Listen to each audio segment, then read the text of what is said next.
Hello everyone, welcome to my channel. இந்த நவராத்திரி சேல்ஸில் வந்து நான் கொஞ்சம் கிளாஸ் பாட்டில்ஸ் எல்லாம் வந்து வாங்கியிருந்தேன். அதோட ப்ளஸ் என்னோடய கிச்சனையும் கொஞ்சம் ஆர்கனைஸ் பண்ணலாம் அப்படின்னு சொல்லிட்டு நினச்சிருந்தேன். இதை வந்து எனக்கு ஃப்ளிப்கார்ட்டில் தான் வந்து வாங்கியிருந்தேன். இவர் ஆன உடனே நான் இதில் வாட்டர் ஃபில் பண்ணி நைட் அப்படியே வச்சுட்டேன். ஏன்னா ஏர்லைன் கிராக்ஸ் ஏதாவது இருக்குது அப்படின்னா நம்ம வந்து அதை பார்த்து வச்சுக்கலாம். உடஞ்சிருந்தாலும் நல்லா தெரியும். அது வந்து ஏதாவது பிரேக் ஆகிருந்தாலும் நமக்கு வந்து ஈஸியாக ஃபைண்ட் பண்ணிக்க முடியும். ப்ளஸ் ஏர்லைன் கிராக்ஸ் இருந்தது அப்படின்னா உங்களுக்கு வந்து காற்று போயிட்டு அந்த பொருளும் வந்து கெட்டு போகிறதுக்கும் நிறைய வாய்ப்பு இருக்குது. நம்ம ரிட்டர்ன் பண்ணணுன்னாலும் சீக்கிரம் பண்ணணும் இல்லையா? அதனால நான் இந்த மாதிரி செக் பண்ணுறதுக்காக வச்சுருந்தேன். ஆக்சுவலி எல்லாமே சூப்பராக இருந்தது. நல்லா பேக் பண்ணி கொடுத்துருந்தாங்க. ஃப்ளிப்கார்ட்டில் தான் வந்து வாங்கியிருந்தேன். இதோட ப்ராடக்ட்டோட லிங்க்கு நான் உங்களுக்கு டிஸ்கிரிப்ஷனில் தரேன். அதோட ப்ரைஸையும் நான் வந்து உங்களுக்கு கொடுக்குறேன்.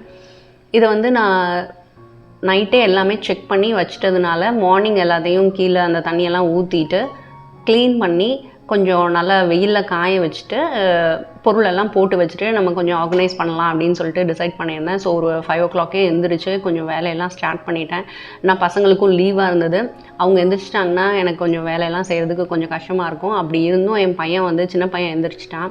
ஸோ அவனை வச்சுட்டே தான் பண்ணேன். கொஞ்சம் கிளாஸ் கண்டெய்னர்ஸ் எல்லாம் நம்ம மெயின்டைன் பண்ணும்போது கொஞ்சம் கேர்ஃபுல்லாக பண்ணணும். எங்கள் ஹஸ்பண்டுக்கு அந்தளவுக்கு ஒரு உடன்பாடு இல்லை இதை வாங்குறதுல. ஏன்னா நீ வந்து ஒழுங்காக வச்சுப்பியா, ஏதாவது உடஞ்சிரும், அது ஏதாவது பிரேக் ஆகிடுட்டு கையில் எதுலையாவது படும், பசங்களும் இருக்காங்க, கொஞ்சம் டேஞ்சர் அப்படின்னு சொல்லிட்டு இருந்தாங்க.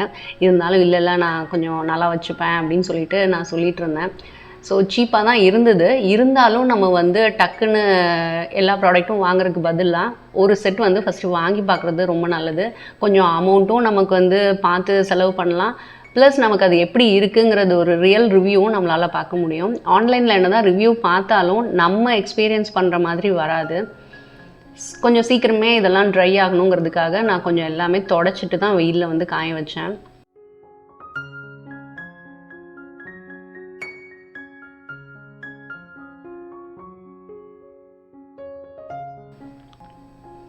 அதுக்கப்புறம் எல்லாத்தையுமே ரீஃபில் பண்ண ஆரம்பிச்சிட்டேன். பிளாஸ்டிக் கண்டெய்னர்ஸ் தான் ஃபஸ்ட்டு வச்சுருந்தேன். அதில் வந்து கொஞ்சம் மூடியெல்லாம் உடஞ்சி ஒரு மாதிரி இருந்ததுனால சரி இதுக்கு மாற்றலாம் அப்படின்னு சொல்லிட்டு பிளான் பண்ணியிருந்தேன். ஒரு 1 இயராகவே வந்து விஷ்லிஸ்ட்டில் வச்சுட்டு தான் இருந்தேன். நம்ம வாங்கணும், கொஞ்சம் ஆர்கனைஸ் பண்ணணும்னு சொல்லிட்டு. ஸோ இப்போ தான் வந்து இந்த சேலில் தான் வந்து வாங்கினேன். இந்த பக்கம் வந்து ஃபுல்லாகவே கிளாஸ் கண்டெய்னர்ஸ் அந்த மாதிரி வச்சுக்கலாம் அப்படின்னு சொல்லிட்டு ஒரு ஐடியா இருந்தது. அதனால எல்லாத்தையுமே வந்து மாற்றிட்டு அந்த கவர்ஸ் எல்லாம் க்ளீன் பண்ணிவிட்டு வச்சோன்னா நல்லாயிருக்கும் அப்படின்னு சொல்லிட்டு பார்த்தேன்.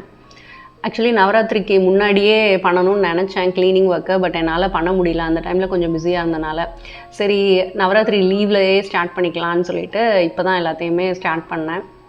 3 months ஒன்ஸ் க்ளீன் பண்ணால் கொஞ்சம் நல்லாயிருக்கும். இல்லைன்னா உங்களுக்கு வந்து கொஞ்சம் எப்படி இருந்தாலும் டஸ்ட்டு அதெல்லாம் வந்து வர ஆரம்பிச்சிடுது. கொஞ்சம் அதை பார்த்து பண்ணணும். நாங்கள் எப்போயுமே இது ஒரு ஃபேமிலி டைமாகவே எடுத்து பண்ணுவோம். பசங்க எல்லாருமே ஹெல்ப் பண்ணுவாங்க. எங்கள் ஹஸ்பண்ட் முதற்கொண்டு எல்லாருமே வந்து ஹெல்ப் பண்ணுவாங்க. இது கிளாஸ் கண்டெய்னர்ஸாக இருக்கிறதுனால பசங்க இதுக்கு ஹெல்ப் பண்ண வேண்டாம் அப்படின்னு சொல்லிட்டு டிசைட் பண்ணியிருந்தேன். இல்லைன்னா அவங்களும் ஏதாவது ஒரு ஒர்க் பண்ணுறேன் அப்படின்னு சொல்லிட்டு ஒன்றா வந்து பண்ணுவாங்க. அது எங்களுக்கு ரொம்ப ஜாலியான ஒரு டைமாக போகும். ஸோ இதெல்லாம் அந்த கடுகு, சீரகம் அந்த மாதிரி எல்லாமே சிந்தி இந்த இடம் வந்து இந்த மாதிரி இருக்குது. ஆக்சுவலி இவ்வளோ டஸ்ட் இருக்கா அப்படின்னே டவுட்டாக இருக்கும். அது எல்லாத்தையும் க்ளீன் பண்ணி பார்க்கும்போது தான் இவ்வளோ டஸ்ட் இருக்குது அப்படின்றதே ரியலைஸ் பண்ண முடிஞ்சுது. கொஞ்சம் பொருளும் சேர்க்கக்கூடாது அப்படின்னு சொல்லிட்டு ஒவ்வொரு தடவை க்ளீன் பண்ணும்போதும் நினச்சிட்டே இருப்பேன். இந்த இடத்துலலாம் எப்படியும் நம்மளையும் அறியாமல் ஆயிலெலாம் வைக்கிறதுனால கொஞ்சம் டஸ்ட் வந்து அதிகமாக இருந்தது. ஸோ இது எல்லாத்தையுமே வந்து தொடச்சிட்டு கொஞ்சம் ப்ராப்பராக க்ளீன் பண்ணி வைக்கலாம் அப்படின்னு சொல்லிட்டு பார்த்தேன்.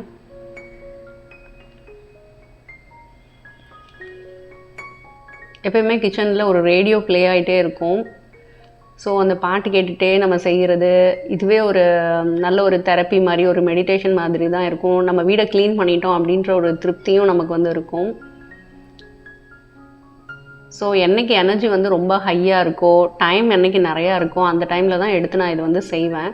அதே மாதிரி குக்கிங்கும் கொஞ்சம் வெரைட்டி ரைஸ் அந்த மாதிரி ஏதாவது ஒன்று செஞ்சு வச்சுட்டு தான் செய்வேன். ஏன்னா நம்ம வந்து ஒர்க் எவ்வளோ நேரம் இழுக்கும்னு தெரியாது. நம்ம வந்து வேலையை ஆரம்பிச்சுட்டு அதுக்கப்புறம் சமைச்சு சாப்பிட்டுக்கலாம் அப்படின்னு நினச்சோன்னா அது ரொம்ப கஷ்டம். வீட்டில் இருக்கவங்களுக்கும் டென்ஷன் ஆயிடுவாங்க. பசிக்குது இந்நேரத்தில் போய் இப்படி பண்ணிகிட்ருக்க அப்படின்வாங்க.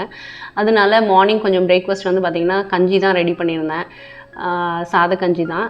எனக்கும் எங்கள் ஹஸ்பண்டுக்கும், பசங்களுக்கு கம்பு தோசை, அவங்களுக்கும் எல்லாமே ரெடியாக இருந்தது. சட்னியெல்லாம் ரெடி பண்ணி வச்சுட்டேன். ஸோ இதுதான் ஒரு பாட்டு கேட்டுகிட்டே அந்த ஒரு வைப்பில் இருக்கும்னு சொன்னேன் இல்லையா, இந்த மாதிரி தான் ரொம்ப ஜாலியாக முடிஞ்சால் பாடிக்கிட்டே கூட செய்வோம், ரொம்ப ஹாப்பியாக இருக்கும். ஸோ இது வந்து எங்கள் சித்தி எனக்கு கொடுத்த ஒரு தாளிக்கிற ஐட்டம்ஸ் வச்சுக்கிற பாக்ஸு. இதை பார்க்கும் போதெல்லாம் எனக்கு அவங்க ஞாபகம் இருக்கும்.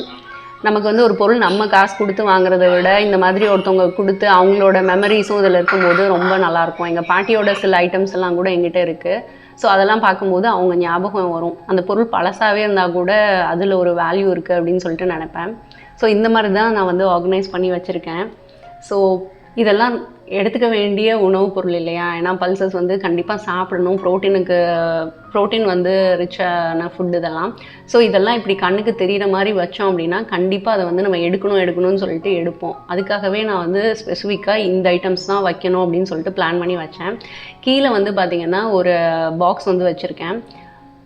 இந்த இது எதுக்காக வச்சுருக்கேன்னா ஒரு ஹைட்டுக்காக தான். நம்ம வந்து காசு கொடுத்து இந்த பொருளையும் வாங்கி வைக்கிறதுக்கு பதிலாக இந்த மாதிரி ஒரு அட்டை வந்து நம்ம வச்சுட்டு அது மேலே வைக்கலாம். இன்னொரு டிப்பாக இதில் என்ன சொல்லணும் அப்படின்னு சொல்லிட்டு நினச்சேன்னா, பாட்டில்ஸை வந்து தனித்தனியாக வைங்க, ஒவ்வொரு பாட்டிலையும் தனியாக எடுக்கிற மாதிரி வைங்க. அப்படி வச்சோன்னா ஈஸியாக நம்ம எடுக்கவும் முடியும், இன்னொரு பாட்டிலோடு அது படவும் படாது, ப்ளஸ் வந்து உங்களுக்கு பிரேக் ஆகிறதுக்கும் வாய்ப்பு ரொம்ப குறைவாக இருக்கும். அதனால எப்பயுமே கேப் விட்டு விட்டு வைங்க. அந்த ஸ்பேஸில் இன்னும் நிறையா வைக்கலாமே அப்படின்னு சொல்லிட்டு நம்ம நினைக்கிறதுக்கு பதிலாக இந்த மாதிரி கேப் விட்டு வைக்கலாம். கீழே அந்த சைடு நான் காட்டுறது எல்லாமே நைட்டு வந்து ஊற வச்சுட்டு நம்ம சாப்பிட்றதுக்கு கருப்பு திராட்சை, வெந்தயம் அதெல்லாம் வச்சுருக்கேன், ஊறுகாய் வச்சுருக்கேன், ஜியா சீட்ஸு அந்த மாதிரி தான் வந்து வச்சுருக்கேன். இது வந்து DIY ரேக் ஆல்ரெடி நம்மளோட சேனலில் வந்து போட்டிருக்கேன். மேலெல்லாம் மட்டும் இந்த பிளாஸ்டிக் கண்டெய்னர்ஸ்லாம் வச்சுருக்கேன். அதுவும் பிரேக் ஆகும்போது தான் கிளாஸாக மாற்றணும்னு நினச்சிருக்கேன். இப்போவே வந்து அவசரப்பட்டு மாற்ற வேணாம் அப்படின்னு சொல்லிட்டு. இதெல்லாம் வந்து டிமார்ட்டில் வாங்கினது. அந்த சின்ன சின்ன பாட்டில்ஸ் எல்லாமே 34 rupees அந்த மாதிரி தான் வந்துச்சு. மீதி எல்லாமே வந்து நமக்கு அந்த காஃபி வாங்கும்போது, ஊறுகாய் வாங்கும்போது, ஜாம் வாங்கும்போது நமக்கு வந்து கிடைக்கும் இல்லையா, லைன் டேட்ஸ் பாட்டில், அந்த மாதிரி தான் அந்த ஐட்டம்ஸ்லாம் வச்சுருக்கேன். இங்கே வந்து ஆயில் கண்டெய்னர்ஸு, அப்புறம் தாளிக்கிற தட்டு, புளி, உப்பு, அப்புறம் ஒரு இதில் கல்லுப்பு வச்சுருக்கேன், கீ வச்சுருக்கேன். ஸோ பிளாஸ்டிக் ஃப்ரீயான ஒரு கிச்சன் தான் வேணும்னு சொல்லி நினச்சேன். பட் ஒரே டைம்லேயே நம்ம வாங்குறதுக்கு பதிலாக கொஞ்சம் கொஞ்சமாக தேவைப்படும் போது வாங்கிக்கலான்னு பார்த்தேன்.